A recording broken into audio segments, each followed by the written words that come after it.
오늘 우리에게 주신 하나님의 말씀은 마가복음 3장 20절에서 35절까지의 말씀입니다. 마가복음 3장 20절에서 35절까지의 말씀입니다. 마가복음 3장 20에서 35절까지의 말씀. 조금 긴데요. 제가 한 절 읽고 여러분이 한 절 읽고 이렇게 교독하도록 하겠습니다. 네, 우리 개역개정으로 앞에 나와 있는 걸로 같이 읽도록 하겠습니다. 제가 먼저 읽습니다. 집에 들어가시니 우리가 다시 모임으로 식사할 겨를도 없는지라.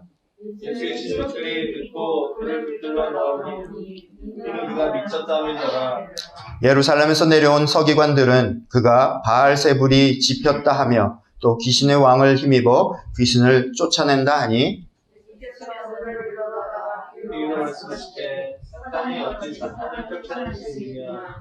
또 만일 나라가 스스로 분쟁하면 그 나라가 설 수 없고 만일 사탄이 자기를 거슬러 일어나 분쟁하면 설 수 없고 망하느니라. 사람이 먼저 강한 자를 결박하지 않고는 그 강한 자의 집에 들어가 생명을 강탈하지 못하니 결박한 후에야 그 집을 강탈하리라. 내가 진실로 너희에게 이르노니 사람이 모든 죄와 모든 모독하는 일은 사하심을 얻되 누구든지 성령을 모독하는 자는 영원히 사하심을 얻었으므로 영원한 죄가 되느니라.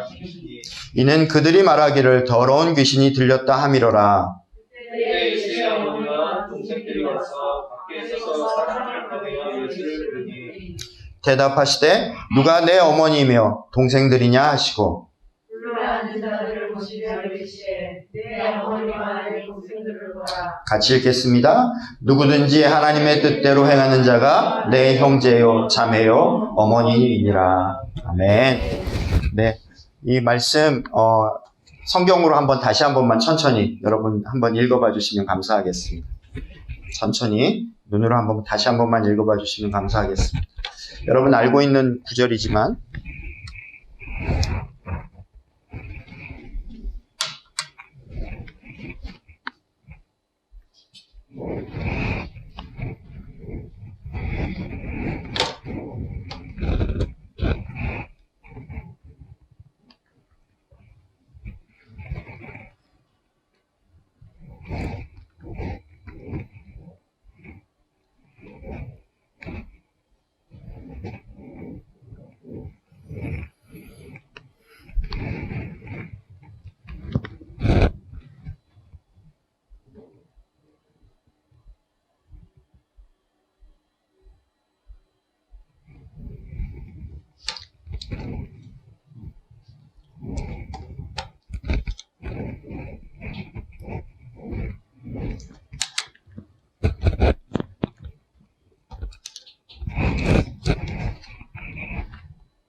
네, 우리 옆에 분과 이렇게 인사했으면 좋겠습니다. 가족이 되어주셔서 감사합니다. 이렇게 인사하겠습니다. 네. 제가 어제 조수진 집사님의 동생, 조수빈 자매 결혼식에 다녀와서 제가 축복기도 해주고 왔는데요. 너무 좋더라고요. 보기 좋더라고요. 조금 때늦은 결혼식이긴 하지만 어쨌든 아름답게 가정을 이루는 모습 보면서 축복하는 마음 주셨습니다. 그리고 그 가정이 주님 안에서 온전히 더 섰으면 좋겠다라는 마음 그런 가지고 기도해주고 왔는데 신랑이 노래를 되게 잘하더라고요. 신랑이 신부를 축복해주는, 그러니까 이제 축가를 신랑이 직접 불렀어요. 그러면서 그걸 들으면서, 물론 가요를 부르더라고요. 그러면서 제가 그걸 들으면서, 야, 저 친구 노래 진짜 잘한다. 수빈이 마냥 좋아서 막 웃고. 그런데 제가 속으로 기도했어요. 저 노래가 찬양으로 바뀔지어다. 네. 정말로 그렇게 됐으면 정말 좋겠습니다. 찬양으로, 저 아름다운 목소리로 그 가정 가운데 노래가 계속되어지고 찬양하는 그런 가정이 될 수 있도록 같이 좀 기도해 주셨으면 좋겠습니다. 네. 사람이 혼자 할 수 없는 두 가지가 있다라고 그랬어요. 제가 오늘 시작하면서 그 얘기를 했던 이유가 있겠죠? 네. 혼자 할 수 없는 게 뭐가 있죠? 첫 번째, 결혼 생활입니다. 결혼 생활은 혼자 할 수 없고요. 또 하나, 믿음 생활은 혼자 할 수 없다는 거예요. 결혼을 혼자 한다라고 하는 사람은 미친 사람이죠. 네. 그리고 신앙생활도 마찬가지로 혼자 할 수 없는 겁니다. 나 혼자 잘 믿고 나 혼자 잘 지키면 되지라고 착각하면서 이렇게 생활하는 경우가 많고, 요즘은 또 비대면 예배, 뭐 또 영상 예배 이런 것들로 해서 나만 그냥 지키면 되겠다라고 생각하는 그런 분위기들이 좀 있는데, 그거는 착각입니다. 신앙생활도 역시 혼자 할 수 없는 것이죠. 그래서 여러분 잘 알고 계시는 보네포 목사님의 신도들의 공동생활이라고 하는 책에서 이렇게 얘기를 해요. 그리스도인은 하나님의 말씀을 들려주는 다른 그리스도인들이 꼭 필요하다라고 얘기를 하고 있어요. 다른 그리스도인들이 필요하고 그 그리스도인들이 있어야 된다라는 거예요. 다른 이들을 통해 하나님의 말씀을 들을 수 있는 자리에 있어야 한다라고 말하고 있어요. 그러면서 그 밑에 있는 글귀가 되게 제가 책을 읽다가 제가 발췌를 한 건데 이렇게 되어져 있는 거예요. 자기 마음속에 계시는 그리스도는 형제의 말씀 안에 계시는 그리스도보다 약하다. 그리고 자기 마음속에 계시는 그리스도는 불확실하지만 형제의 말씀 안에 계시는 그리스도는 확실하다. 이로써 모든 그리스도인 공동체의 목적이 드러난다. 즉 그리스도인이 공동체로 살아야 하는 이유가, 즉 내 안에 내가 느끼고 내가 바라보는 그 그리스도의 모습은 온전치 않을 수 있다라는 거예요. 다른 지체들 안에 계시고 그들을 통해서 말씀하시는 그리스도가 우리를 더 바로 세우게 한다라는 거예요. 그래서 우리가 교회가 필요하고 가족이 필요하고 하늘 가족이 필요하다라는 거예요. 공동체를 떠나서 우리의 믿음을 지킬 수 없다라는 거예요. 그러하기에 부족하고 연약하지만 그래도 우리를 이 공동체 가운데 불러주신 주님을 찬양합니다. 그리고 옆에 그렇게 하나님을 알게 하시고 알게 해주고 그리스도를 알게 해주는 말씀의 통로가 되어주는 우리 가족들이 있는 것을 우리는 감사해야 할 줄 믿습니다. 오늘 그래서 하늘가족이라는 제목으로 우리가 너무도 자주 너무 익숙하게 표현하는 특별히 우리 공동체가 하늘고자 가족이라는 표현을 너무 익숙하게 표현하기에 그냥 익숙한 표현 정도로만 알고 있는데, 정말로 하늘가족 된다라는 것이 무엇인지 함께 좀 살펴보는, 오늘 말씀을 통해 살펴보는 은혜가 있었으면 좋겠습니다. 오늘 이야기는 여러분 방금 읽으셨지만 읽으셔서 알고 계시는 내용 그대로인데요. 그 이야기는 이렇게 시작을 합니다. 같이 한번 읽어볼까요? 시작. 집에 들어가시니 우리가 다시 모임으로 식사할 겨를도 없느니라. 예수님께서 다시 집에 들어가셔서 무리들과 함께 그들을 가르치시고 그들을 고치시고 그들과 함께 시간을 보내시는데 식사할 겨를이 없을 정도로 그렇게 돌보셨다라는 거예요. 즉 우리가 마가복음을 계속 보고 있지만 마가복음 안에서 계속 나타나는 현상은 무엇이냐면 예수님이 가시는 곳곳마다 사람들이 몰려들었던 거예요. 그리고 예수님이 행하시는 이적과 그 가르침에 경이롭게 여기며 사람들이 계속적으로 몰려들고 있고, 그리고 그 가르침 때문에 그리고 그분의 치유 역사 때문에 사람들이 그를 애워싸고 감싸고 있다라는 사실.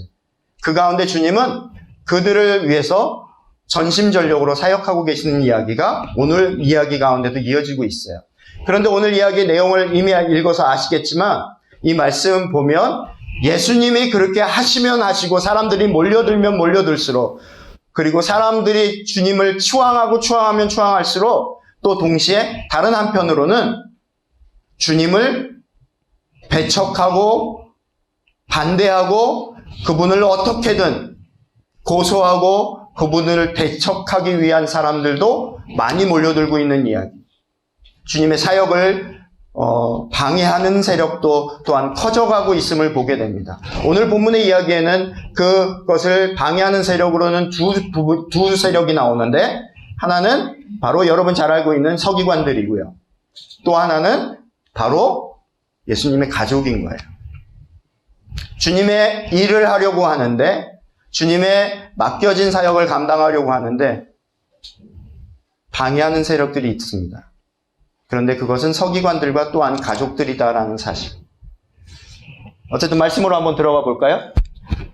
주님은 식사할 겨를도 없이 그가 하나님으로부터 받은 그 사명을 충실히 감당하시면서 열정적으로 그 사역을 감당하고 계셨다라고 오늘 이야기는 시작하고 있어요. 식사할 겨를도 없이. 여러분, Passion of Christ라고 하는 영화 보셨잖아요. The Passion of Christ라고 하는 패션이라고 하는 단어는 여러분 잘 알고 계시지만 열정이라고 하는 단어입니다. 여러분 잘 알고 계시는 열정. 그런데 그 단어가 또 예수 그리스도의 고난, 순환이라고 하는 단어로 쓰여집니다. 즉 다시 말씀드리면 주님의 그 열심과 열정이 십자가로까지 나아가게 하시는 그 열정. 십자가로까지 나아가셔서 사랑하기로 결정한 그 열정이 십자가에 꽃을 핀 거예요. 그 열정이에요. 우리 주님은요, 그런 열정적인 분이셨습니다. 열정적으로 자신에게 주어진 그 사명과 그 일을 감당하기 위해 자신이 돌봐야 될 영혼과 그 사람들을 위해 쉼없이 끊임없이 불타는 심령으로 그렇게 뜨겁게 사랑하며 그들을 돌보셨다라는 사실. 심지어는 식사할 겨를도 없이라고 하는 이 한 구절이 그냥 지나칠 수 없는 굉장히 의미 있는 한 구절이다라고 저는 생각되어지더라고요.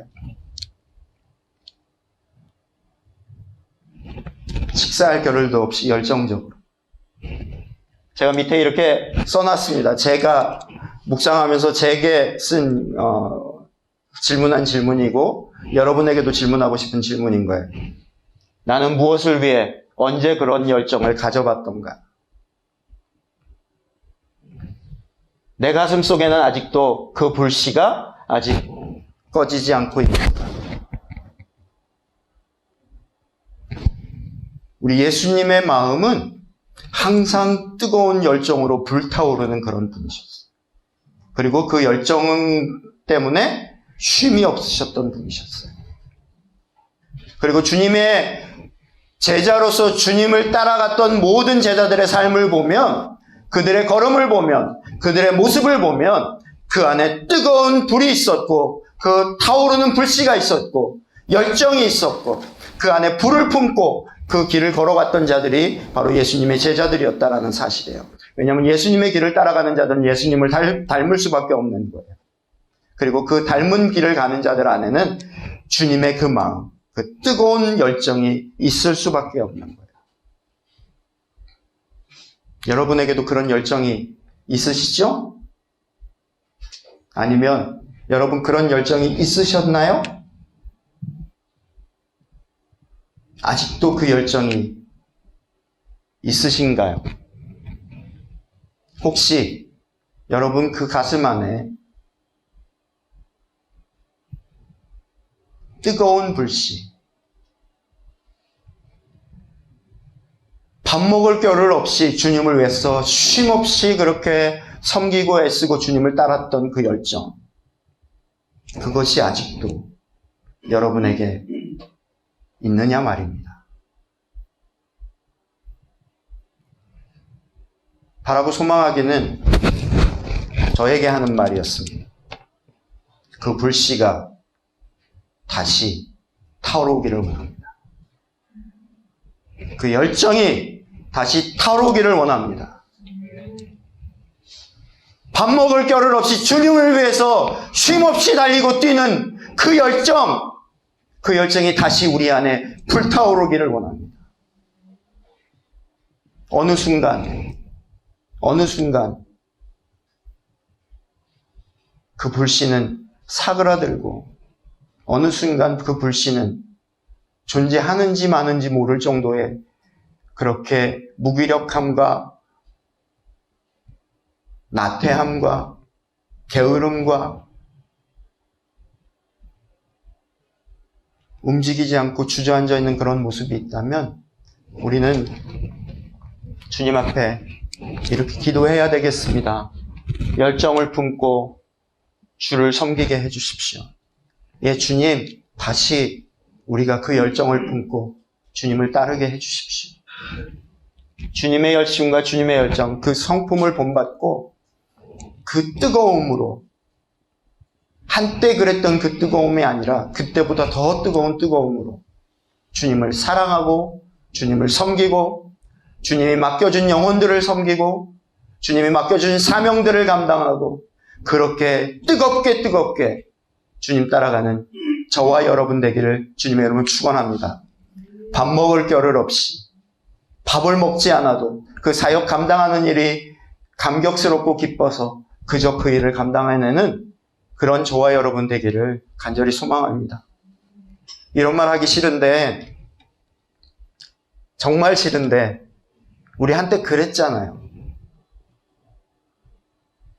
한때 그랬잖아요. 그렇죠? 계속 그래야죠. 그렇게 주님을 섬기는 저와 여러분 됐으면 좋겠습니다. 밑에 있는 말씀 조금 작아서 읽으실 수 있을지 모르겠는데요. 로마서 12장 11절 말씀 같이 한번 읽어볼까요? 같이 읽겠습니다. 시작. 부지런하여 게으르지 말고 열심을 품고 주를 섬기라. 부지런하여 게으르지 말고 열심히 주를 섬기라. 열심히 게으르지 말고 주님을 섬기는 저와 여러분 됐으면 좋겠습니다. 그런데 동시에 경계하고 또 경계해야 할 것이 있습니다. 뭐냐면 회개 없는 열심, 기도 없는 열심, 순종 없는 열심, 말씀 없는 열심, 사랑 없는 열심은 욕심이다 라는 겁니다. 유기성 목사님이 기독일보라고 하는 신문에 기고하셨던 글을 제가 보게 됐는데 거기서 본인의 얘기를 쓰시면서 이렇게 쓰셨더라고요. 열심 내는 것 좋고 주님 따른다라고 하는 것 좋은데 중요한 건 회개와 기도와 순종과 말씀, 사랑 없이 그냥 열심만 내는 것처럼 위험한 건 없다라는 거예요. 열심을 내는데 어떤 열심을 내야 되냐면 바로 주님의 마음으로 열심을 내야 되는 거예요. 자기 열심이 아닌 거예요. 한때 내가 그냥 열심히만 하면 되는 줄 알았던 그런 모습들이 있지 않았습니까? 그게 아니라는 거예요. 뭐냐면 주님이 하셨던 것처럼 주님의 마음, 아버지의 마음결 따라서 그 순종하는 마음으로 주님을 섬겼던 것처럼 그렇게 섬기는 걸 주님이 원하신다는 겁니다. 같이 함께 읽겠습니다. 시작. 너희가 하나님의 열심으로 너희를 위하여 열심을 하노니 내가 너희를 정결한 찬유로 한 편인 그리스도께 드리려고 준비하노라. 누구의 열심으로? 하나님의 열심으로. 내 열심이 아니고요. 하나님의 열심. 내 열심으로 열심히 하다 보면요. 내 열심으로 내 안에 뜨거운 불을 가지고 내 열심 가지고 내 안에서 타오르는 그 열심 가지고 뛰다 보면 그 말 그대로 번아웃 되는 거예요. 타 죽어버리는 거예요. 메말라 버리는 거예요. 그런데 주님이 주시는 열심으로 주님의 마음으로 주님의 사랑으로 주님이 하셨던 것처럼 그렇게 주님을 섬기고 따르면 우리는 주님이 걸어가셨던 그 길을 똑같이 함께 뒤따라갈 수 있을 줄 믿습니다. 이제 오늘 본문 말씀 속으로 좀 발걸음을 좀 옮겨보면 아까 읽으셔서 아시겠지만 오늘 본문 말씀은 두 가지 이야기가 기록되어져 있어요. 이야기를 보면 예수님이 가버나움의 한 집에 들어가셔서 그렇게 열심히 가르치고 계실 때 일어나는 사건이에요. 뭐냐면 이런 일이 일어나는 거죠. 예수님의 가족들이 소문을 듣고 찾아오는 거예요. 예수가 미쳤다. 예수가 귀신에 들려서 귀신의 능력을 힘입어서 사람들을 고치고 있다는 소문이 막 도는 거예요. 예수님을 반대하는 사람들이 그렇게 소문을 퍼뜨렸고 예수님을 반대하는 사람들이 있어서 예수님이 그 이야기를 듣고 예수님의 가족들이 그 이야기를 듣고 예수님을 데리러 온 거예요. 그리고 그 이야기 가운데 서기관들과 논쟁하는 이야기가 끼어져 있는 거예요. 제가 샌드위치를 옆에다 그림을 그려놨는데 기억하시기 쉬우라고 샌드위치 방식의 구조가 성경에 쓰여져 있는 거예요. 앞에 부분과 뒤에 부분은 뭐냐면 예수님의 가족들이 왔고 예수님의 가족들에 대한 이야기로 시작해서 예수님의 가족들에 대한 이야기로 마무리하고 있는데 그 중간에 서기관들의 이야기가 끼어져 있는 형태로 이야기가 되어져 있어요. 마가복음에 보면 이런 스타일의 이런 구조의 성경의 이야기들이 곳곳에 나오는데요. 대표적인 이야기 혹시 아는 거 있으세요? 혹시 기억나는 거? 야이로의 딸을 고치는 사건의 이야기가 있죠. 야이로의 딸을 고치는 사건의 이야기가 야이로의 딸을 고치러 이제 집으로 가는 과정 중에 중간에 혈루병 여인을 만나게 되는 이야기를 중간에 끼워 놓고 있어요. 그것처럼 이렇게 이 두 이야기를 끼워 넣으면서 그 사이 가운데 주님이 하시고자 하는 얘기, 진정한 가족에 대한 이야기, 진정한 하나님의 백성들에 대한 이야기. 진정한 하나님의 백성들은 혈육이나 어떤 족벌이나 이런 것들을 통해서 이루어지는 것이 아니라 하나님 안에서 새로운 가족의 모습이 탄생되었음을, 예수 그리스도를 인하여, 복음으로 인하여 새로운 가족의 탄생을 주님이 말씀하고 계시는 이야기를 하고자 하시는 거예요. 바리새인과 서기관들은 자신들이 선민이고 자신들이 하나님의 백성들이고 자신들만이 그러한 자들인 줄 알고 있는데 그것이 아니다라는 것을 이 이야기들을 통해 말씀하고 계시는 거예요. 진정한 하나님의 백성, 진정한 하나님의 나라에 속한 백성들은 바로 예수 그리스도를 둘러 앉아있는 자들, 예수 그리스도를 중심으로 한 자들이 바로 하나님의 백성들이다. 특별히 마가복음을 쓴 이 마가는 이방 민족들을 위해서 이 마가복음을 썼는데 이것들을 통하여 바로 너희들도 예수 그리스도 안에서 하나님의 백성들이다라는 이야기를 하고 싶었던 겁니다.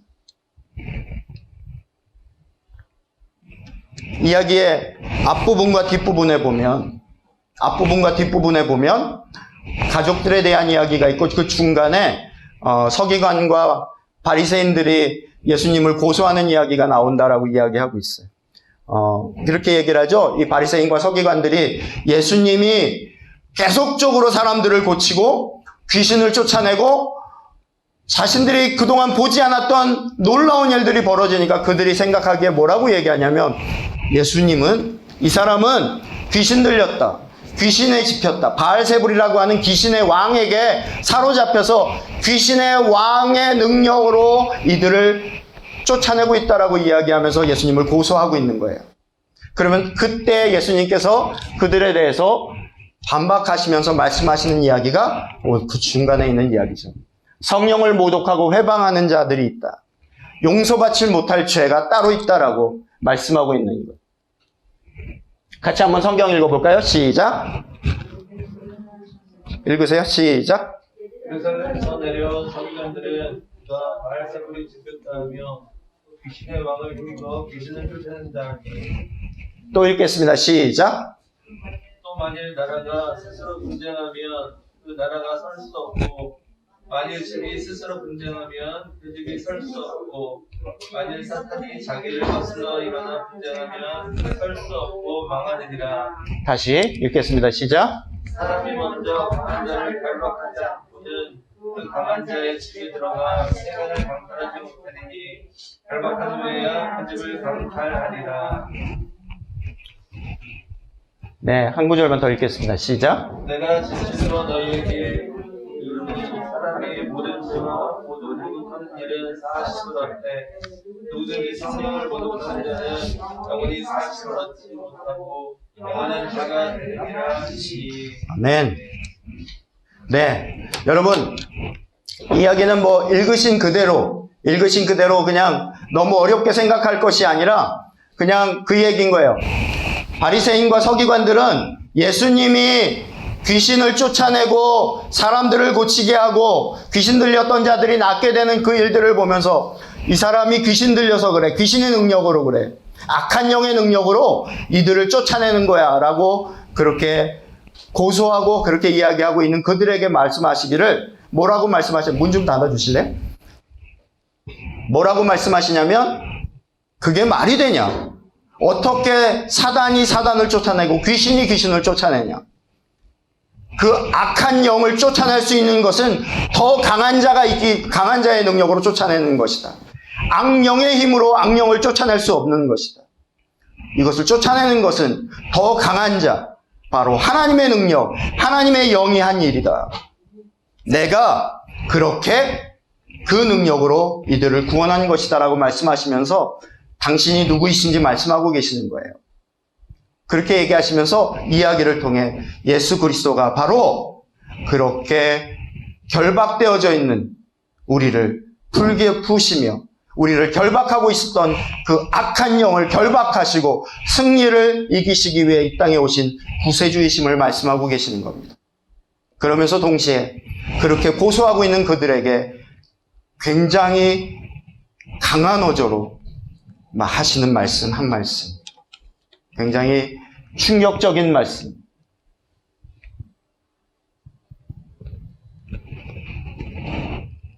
세상의 모든 죄는, 세상의 모든 죄악은 다 용서받을 수 있다. 세상의 어떠한 죄도 다 용서받을 수 있는데 한 가지 용서받을 수 없는 것, 딱 한 가지 용서받을 수 없는 죄악이 있다. 그것은 뭐냐면 성령의 역사를 의도적으로 회방하는 자, 성령을 모욕하는 자, 하나님의 영이 일하시는 것들을 방해하고 그것을 모욕하는 자는 결코 용서받을 수 없다라고 말씀하는 겁니다. 제가 이 말씀을 묵상하면서 제 안에 질문이 생겨났습니다. 나는 혹시 성령의 역사를 회방하는 자가 아닌가? 그런데 이 성령의 역사를 회방하는 바리새인들의 모습을 한 단어로 표현하면 어떤 단어인지 아세요? 하나님께서 예수 그리스도를 통하여 하고 계시는 놀라운 일들을 직접 눈으로 보고 그 현장에 있음에도 불구하고 그 사역과 그 역사를 방해하며 회방하는 자로 있게 된 그들의 진짜 문제는 뭐였냐면 제가 써놓았죠. 완악함이었어요. 완고함이었어요. 그들의 완고함이었어요. 같이 한번 읽어보겠습니다. 시작. 무엇으로 그들을 둘러보시고 그 사람에게 이르시되 내 손을 내밀라 하시니 내밀매 그 손이 그렇게였다. 예수님께서 바리새인들과 그 서기관들과 그들에게 분노하시면서 그들을 안타까워하시면서 말씀하셨던 그들의 치명적인 잘못은 무엇이었냐면 완고함이었어요. 자신들이 옳다고 여기는 자기 의에 똘똘 뭉쳐서 완고함 가운데 아무리 그 앞에서 엄청난 하나님의 역사가 일어나도 나는 이것을 믿지 않기로 결정하고 나는 이것을 방해하기로 결정하고 나는 이것에 불순종하기로 결정하고 의도적으로 해방하기로 결정하는 그 다치고 다친 마음, 완고한 마음, 자기가 생각하는 것이 옳다라고 여기며 그 어떤 것도 전혀 받아들일 준비가 되어지지 않은 마음, 자신들이 얼마나 망가져 있는지를 전혀 모르고 자기 의에 똘똘 뭉쳐서 그것들을 회방하고 방해하는 자. 안 넘어가네. 한 장 넘겨주실래?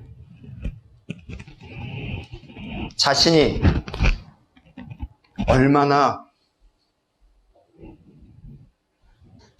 죄인인지 모르고 자신의 상태와 상황은 전혀 알지 못하고 다친 마음, 완고한 마음으로 그 자리에 서서 하나님이 하시는 일들에 대해서 때마다 판마다 시마다 딴지 걸고 비판적인 시각으로 시니컬하게 바라보며 그것들에서 왈가왈부하며 이것이 옳다 그러다 이야기하며 그것에 대해서 받아들일 준비는 전혀 안 되어 있고 심판관과 관중으로만 자리하며 그것들에 대해서 전혀 반응할 준비도 되어 있지 않고 그렇게 앉아있는 그런 사람들은 결코 용서받을 수 없다라는 거예요. 여러분, 자기가 의인이라고 생각하며 자기의 생각이 옳다라고 생각하는 사람, 자기가 기준이라고 생각하는 사람은 절대 내가 알고 있고 내가 느끼고 있고 내가 보고 있는 것이 가장 옳다라고 여기는 사람은 절대 용서받을 수 없다. 이 말씀인 거예요. 한번 읽어볼까요? 제가 어디선가 봤던 글귀가 생각나서 제가 적어보았는데 같이 한번 읽어보겠습니다. 시작. 우리 죄가 없는 자가 날마다 자기들을 포기하며 주께 나아가나이다. 의인은 죄가 없는 자가 의인이 아니에요. 의인은 어떤 사람이냐면 날마다 죄를 통해하며 하나님의 의를 덧입는 자가 의인이에요. 그런 자들이 구원받고 그런 자들이 용서받을 수 있는 거예요. 내가 의롭고 내가 옳다라고 여기며 자리하고 있으면 그 자리가 아무리 은혜의 자리고 아무리 하나님의 역사가 계속적으로 일어나고 있는 자리고 하나님이 쉼없이 계속 열심히 일하고 계신 그 자리에 있어도 결코 구원받을 수 없는 자, 용서받을 수 없는 자로 끝나버린다는 사실.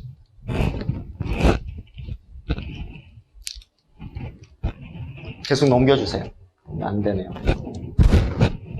의도적으로 불순종하기로 결정한 그렇게 자리하고 있는 완고한 마음, 철옹성같이 단단해지고 단단해져서 구약 성경에서 옛날 개역 성경에 표현됐던 되게 어려운 옛날 표현이죠. 그런데 우리에겐 익숙한 단어, 강팍함이죠. 완고함이죠. 의도적으로 불순종하는 거예요. 성령이 일하시는 것들에 대해서 의도적으로 거부하는 자들. 그런 사람들은 결코 용서받을 수 없다. 넘겨주시겠어요? 진짜 용서받지 못하는 죄. 이건 되게 두려운 이야기입니다. 하나님이 우리 예수 그리스도께서 말씀하시는 엄청난 이야기예요. 용서받지 못할 죄가 있다고. 완고한 사람은 결코 용서받을 수 없대요. 구원으로 초청하시고 계시는 그 초청을 거부하며 나 안 받기로 결정하고 나 불순종하기로 결정하고 나 그 말씀에 반응하지 않기로 결정하고 앉아있으면 결코 구원이 용서가 그에게 임할 수 없다라는 사실이에요. 넘겨주세요. 그래서 소망하기는 저와 여러분 우리 안에 이런 소망과 기도가 있었으면 좋겠습니다. 혹여 주님 내 안에 우리 안에 철옹성 같은 완고함이 있다면 딱딱해진 마음이 있다면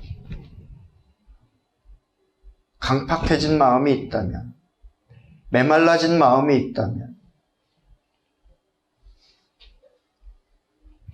주님 불쌍히 여겨주셔서 우리의 그 완고한 마음을 깨부셔 주십시오.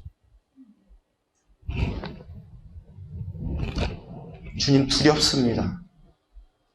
주님 두렵습니다. 언제 그렇게 됐는지 언제 그런지 모르지만 내 안에 계속적으로 그러한 완고함이 자리하고 있고 굳어지고 있고 성경에 나와 있는 바리새인과 서기관들의 이야기가 남 얘기처럼 그렇게 그냥 스쳐 지나갔던 이야기인데 가만히 보니 제가 바로 그런 모습으로 이 자리에 앉아 있고 내가 그런 모습으로 그렇게 주님께 예배하고 있고 내가 그런 모습으로 말씀을 대하고 있고 내가 그런 모습으로 지체들을 대하고 있지는 않은지 주님, 저에게 그러한 완고함이 있다면, 저에게 그러한 강박함이 있다면, 저에게 그러한 메마름이 있다면 주님 불쌍히 여겨주셔서 완고함을 깨부셔 주십시오. 그리고 주님의 용서와 은혜와 구원을 구합니다.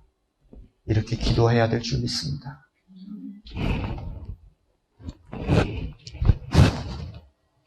이제 오늘 이야기의 메인 이야기이죠. 가족에 대한 이야기인데, 여러분 잘 알고 계시는 것처럼 가족을 다시 생각하다라고 제가 이렇게 제목을 잡아봤는데, 이 이야기를 통해서 주님은 가족에 대해서 다시 정의하고 계시는 거예요.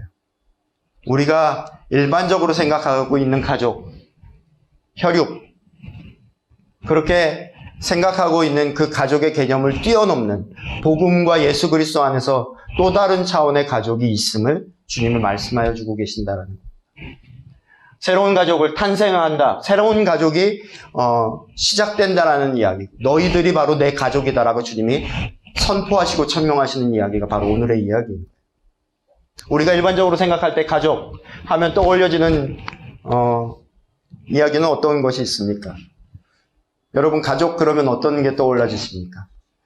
제가 이러다가 이제 곁길로 나갈 것 같은데 그냥 곁길로 나가다 빨리 끝낼게요. 가족하면 마음이 따뜻해지고 가족하면 눈물이 나고 가족하면 그냥 애틋하고 목사님 왜 웃으세요? 네. 제가 이 설교를 준비하면서 이런 거 저런 거 찾아보다가 보니까 어떤 사람들이 이런 표현을 썼더라고요. 제가 네이버 창을 빌어서 가족 그렇게 쳐봤어요. 그리고 막 가족이란 무엇일까? 가족에 대한 마음들 막 이런 거 다 쳐봤는데 어떤 사람이 난 가족이라면 죽을 수 있어. 난 가족이라면 뭐든 다 할 수 있어. 가족이 내 삶의 이유요 목적이야. 이렇게 쓰는 사람들도 있어요.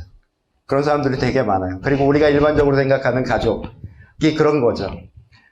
그리고 그 가족에 대해서는 가만히 여러분이 옳던 안 옳던, 여러분이 생각하든 그렇지 않던 간에 여러분은 굉장한 부분을 그 가족에게 매여 있고 걸려 있고 그 가족에 연연되어 있다는 사실을 우리는 부정할 수 없고 부인할 수 없죠.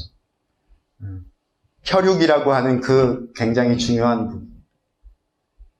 그런데 이것이 모든 이의 마음은 아닌 것 같아요. 그죠? 가족 그러면 마음이 따뜻해지기보단 가족 그러면 한숨이 나오고 가족 그러면 안타깝고 가족 그러면 가슴 치게 되고 가족 그러면 눈물 나고 그런 사람들도 있어요. 제가 이렇게 보다가 어떤 사회심리학자가 아티클 쓴 거를 보게 됐는데 참 재밌게 좀 인상적이게 쓰여졌던 거예요.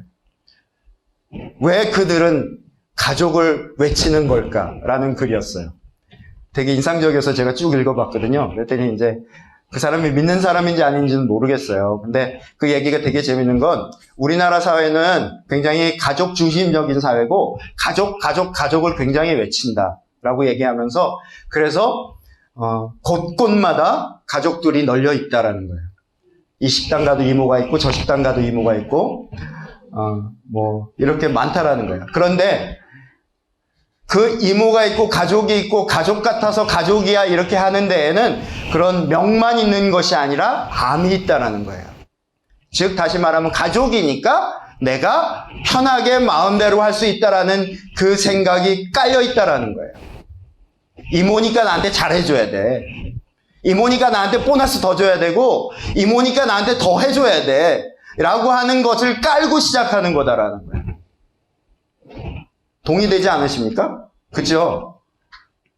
이 말을 보면서 하는 얘기는 그 다음에 예를 들면 좀 안 좋은 얘기지만 안 좋은 뉴스거리로 성추행이나 아니면 안 좋은 그런 뉴스거리가 나올 때 그들이 변명하는 게 뭔지 아세요?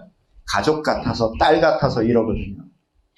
그런 것들을 통해서 하는 것처럼 그 잘못된 생각들을 가지고 그 저변에 깔려 있다라는 얘기예요. 여러분, 가족이 그렇게 편하게 아무렇게나 할 수 있는 존재가 아니라는 사실을 기억하십시오. 우리가 가족이라서 더 존중해야 되고, 가족이라서 더 정중해야 되고, 가족이라서 더 예의 바라야 되고, 가족이라서 더 지켜야 되는 부분이 있음을 우리는 분명히 기억해야 될 것입니다. 그리고 가족은 하나님이 우리에게 사랑을 배우고 또 사랑을 베풀 수 있는 첫 번째 대상으로 허락하신 존재임을 잊지 말아야 될 줄 믿습니다. 여러분, 그런데요, 우리는 가족이라는 이유 때문에 가족이라서 너무 너무 자기 편의대로 그렇게 대하는 모습들이 있음을 우리는 좀 돌아봐야 될 것 같습니다.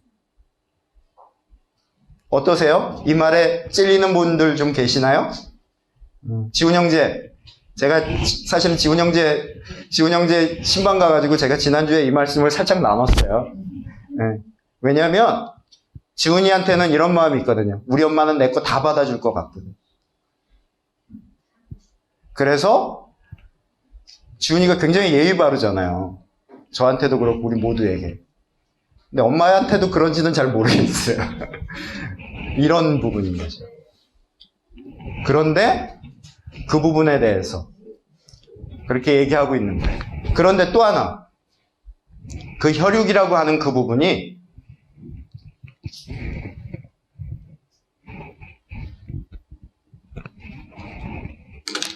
오늘 본문 말씀에서 예수님이 이렇게 얘기를 하세요. 아까 읽으셔서 알지만 예수님이 미쳤다라는 소문을 듣고 예수님의 가족들이 와서 그 예수님을 데릴로, 단어상으로 보면 체포하러라고 하는 단어예요. 그를 데리고 가려고 왔다라는 거예요. 그리고 그 소문대로 믿고서 사람들이 미쳤다라고 하는 예수님에 대한 그 소문이 사실로 알고 예수님을 거기서부터 구해내려고 왔다라는 거예요. 그리고 그 사역을 주님이 하고 계신 그 하나님의 사역에 대해서 멈추게 하려고, 방해하려고 왔다라는 거예요. 그런데 이 가족들에 대해서 예수님께서 하시는 말씀이 이거예요. 그 이야기에 대해서 제자들이 이렇게 얘기하죠. 주님의 어머니와 동생들이 지금 밖에 계십니다. 와 계십니다라고 얘기했더니 예수님께서 이렇게 얘기하시는 거예요. 누가 내 어머니고 누가 내 동생들이야? 나 주위로 둘러앉아 있는 너희들이 바로 내 가족이야. 너희들이야말로 진짜 가족이야 라고 얘기를 하시는 거예요.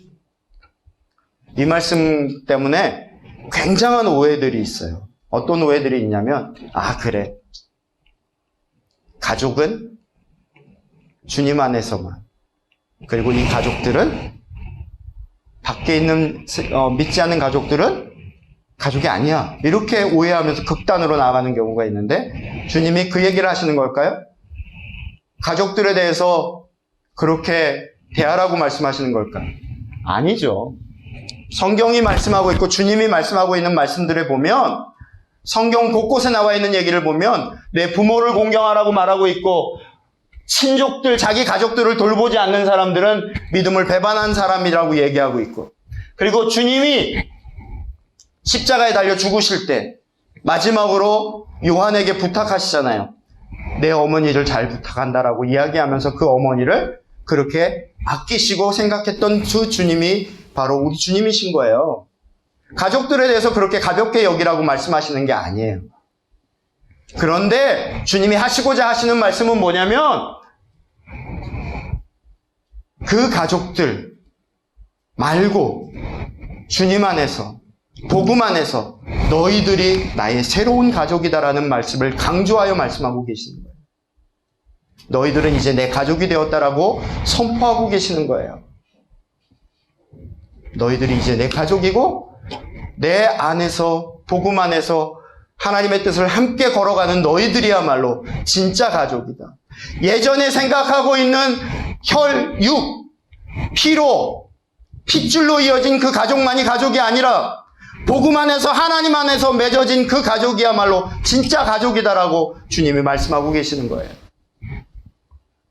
같이 한번 읽어볼까요? 시작.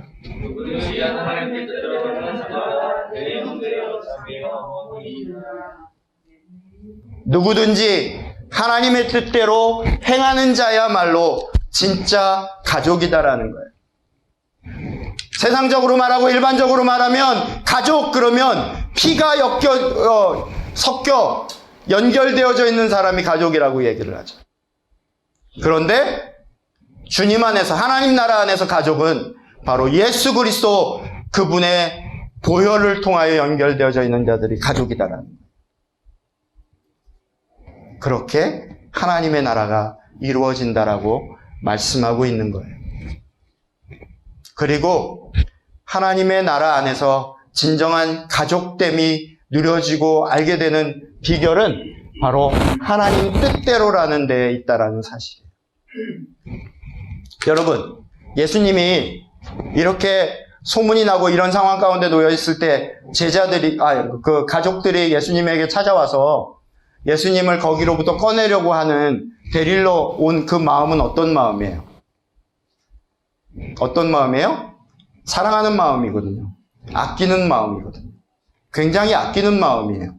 이대로 두면 안 되겠다라고 하는 마음이에요. 좋은 마음이잖아요. 그런데 그것이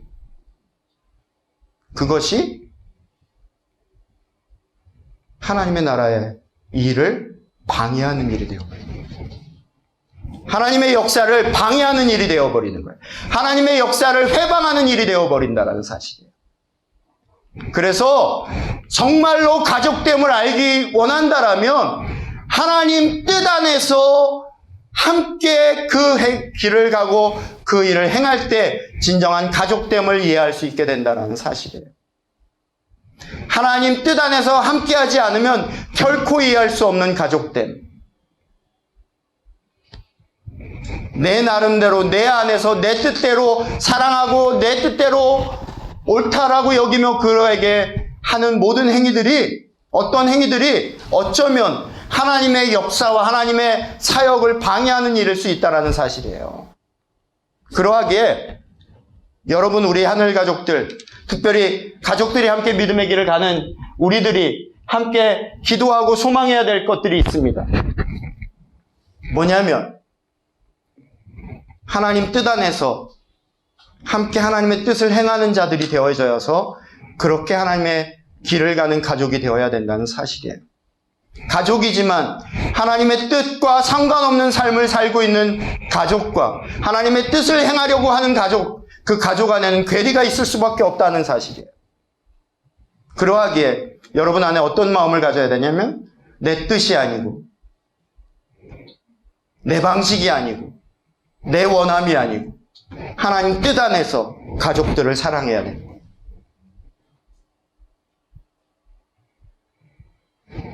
여기 가족으로 함께 예배하시는 여러분들, 가족들 사랑하시죠? 가족들 정말 더없이 사랑하시잖아요. 근데 그 사랑하는 방식과 그 뜻은 어디에서 출발하십니까? 내 뜻입니까? 아니면 하나님 뜻입니까? 제가 지난주에 지훈 형제 그리고 박일려 목사님 댁에 신방 가서 제가 신방 갔으니까 예로 들어서 죄송합니다. 송구하지만 그냥 말씀드리겠습니다. 그냥 그렇게 말씀을 드렸어요. 지훈 형제랑 어머니랑의 그 연결되어 있는 본딩, 영어로 얘기하면 본딩이고 이렇게 뭐죠? 한국말이 갑자기 생각이 안. 그 끈끈함은 정말 누가 보기에도 부러울 정도로 서로 사랑하고 아끼는 것 같아요. 그리고 서로를 위해서 그렇게 걸어가는 그 모습이 너무 아름답습니다. 그런데 제가 감히 도전을 드렸어요. 뭐라 그랬냐면 이제 1기를 끝내고 2기로 나아가시오. 뭐냐면 어떻게 사랑하라고요? 하나님 뜻 안에서 더 사랑하시라. 하나님 뜻을 같이 행하면서 그렇게 가족됨을 확인하시는 삶을 살아가라. 내가 원하는 방식, 내 뜻대로 사랑하는 방식을 끝내버리고 이제 하나님 뜻 안에서 사랑하고 하나님 뜻 안에서 그 하나님의 뜻을 같이 행하면서 사랑하고 가족됨을 확인하는 그런 모습, 그런 길을 가자고 제가 말씀드렸고 그렇게 기도드렸습니다. 그렇게 되기를 주님의 이름으로 축원합니다. 우리 사랑하는 최용필 집사님 가정, 우리 최상철 집사님 가정, 그리고 여기 계신 모든 가족들이 바로 그렇게 가족됨을 확인하는 은혜가 있길 주님의 이름으로 축원합니다.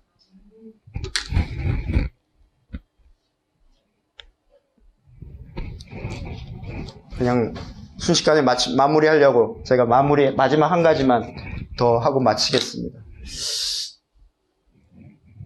그러면서 동시에 여러분 안에 기도가 필요합니다. 여러분, 밖에 있는 가족을 생각하며 기도해야 합니다. 지금 예수님의 가족들은 예수님이 하고 계신 일들을 이해하지 못했어요. 그래서 예수님을 사랑하지만 예수님을 방해하는 자들로 자리하고 있는 거예요. 그들의 사랑은 귀합니다. 그들의 사랑은 예수를 구하고자 하는 뜨거운 마음입니다. 그런데 그들은 그 주님의 뜻을 이해하지 못했고 진정한 가족의 의미를 알지 못해서 예수님을 거기로부터 구하는 것만이 그들의 사랑인 줄 알고 있었던 거예요. 왜 그랬을까요? 왜 그랬을까요? 그들이 아직 복음을 몰라서였어요. 예수님께서 자신을 둘러앉아 있는 자들을 너희들이 내 가족이다라고 얘기하면서 하나님 나라 안에서의 가족됨을 이야기하고 있는 거예요. 이들은 혈육이지만 아직 하나님 나라 안에서 가족되지 않은 가족들이었기 때문에 이해하지 못하고 방해하고 있는 거예요. 그런데 성경을 한번 보면요. 31절과 32절 한번 읽어보겠습니다. 시작. 그때 예수의 어머니와 동생들이 와서 밖에 서서 사람을 보내어 예수를 부르니 우리가 예수를 불러내다가 여짜오되 서서 당신의 어머니와 동생들과 너희들이 밖에서 찾나이다. 이렇게 제가 빨간색으로 쳐져 있죠. 예수님의 제자들이 예수님에게 말씀하는 거예요. 주님의 가족들이 바로 저기 계세요. 지금 와 계신데 어떻게 해요? 라고 얘기하는데 이 마가복음을 통해 너무도 분명하게 경계선을 긋고 있어요. 뭐라고 얘기하냐면 그들이 어디 있다고요? 밖에서. 어디서 찾고 있다고요? 밖에서 찾고 있다. 안에 들어오지 못하고 있는 자들이에요. 안에 들어오지 않고 있기 때문에 밖에 있기 때문에 주님의 뜻과 주님의 그 행하심을 이해하지 못하고 있는 거예요. 그래서 그들 밖에 있는 자들 그리고 둘러앉아 있는 자들 이렇게 둘러앉아 있는 자들과 밖에 있는 자들을 구분지어서 말씀하고 있는 거예요.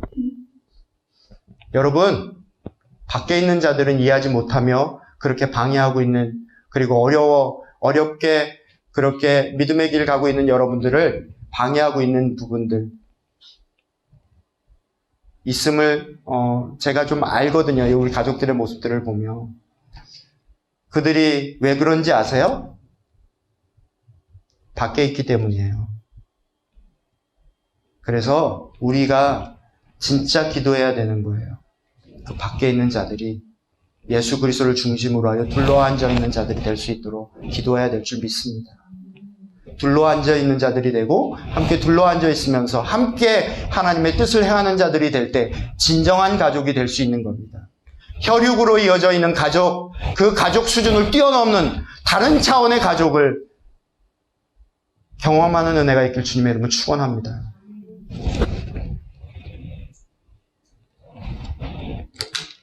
여러분 밖에 있는 가족들을 위해서 나는 무엇을 하고 계십니까? 여러분 밖에서 그냥 애타게 여러분을 찾고 있고 여러분의 믿음의 길을 가고 있는 여러분들을 끄집어내려고 하고 있는 그 가족들에 대한 여러분의 마음과 여러분의 태도는 어떠합니까? 그들을 그냥 배척하고 그들을 그냥 무시하고 그들을 그대로 그냥 내버려두고 나는 그대로 주님과 둘러앉아서 그냥 그 말씀 들으며 그렇게 살기를 원하십니까?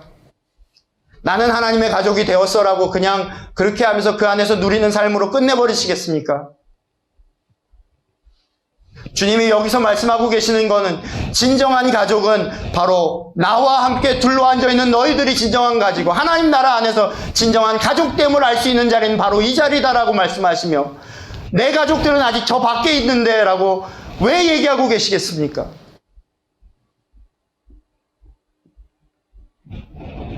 여러분의 가족들이 밖에서 그러고 있는 가족들에 대해서 여러분은 지금 무엇을 하고 계십니까?